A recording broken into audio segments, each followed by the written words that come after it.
Sipërfaqja e kultivuar me grur në mat ka ardhur çdo vit drejt kurrjes, kjo pasi banorët kanë humbur interesin në kultivimin të kësaj kulture buqësore. Ndërkohë tek ata fermerë që e kanë mbjellë rendimenti është I lartë.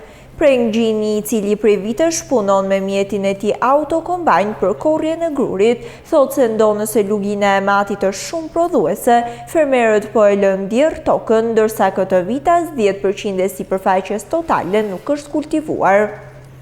Gjini shton se fermerët paraqesin ankesa për koston e lartë të punimit të tokës dhe farave jo të sigurta.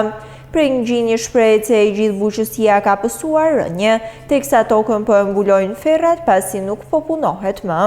Gjini e ushtron punën e korrësit të grurit me automjetin e tij, jo vetëm në rrethin e matit, por edhe në fushën e Milotit apo Lezhës, ndërsa thekson se edhe atje nuk po punohet më toka si vite më parë. Pak punë ka, prodhimi është I bodhshëm, por volum sasia është e pakët. Nuk mbjellin se nuk ka levërti njerëzit. Nuk ka sënima, nuk e di tani ka vjen kë punë, por bujqësia është në rënje. Po bi ferë më shumë, nuk ka tokat mbjellme. Shive edhe vetë lugin në bosh. Me vitet e më parë, prodhimi si vjeta I marë. Edhe në Lezhë, ku kum punu, edhe këtu, prodhimi duket më I marë, se vitet e tjera.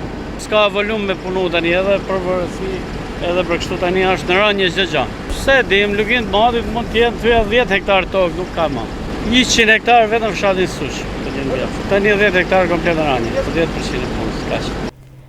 Edhe ajo pak sipërfaqe që kultivohet me grur, banorët thonë se e bëjnë për nevojat e tyre familjare dhe jo për tregti.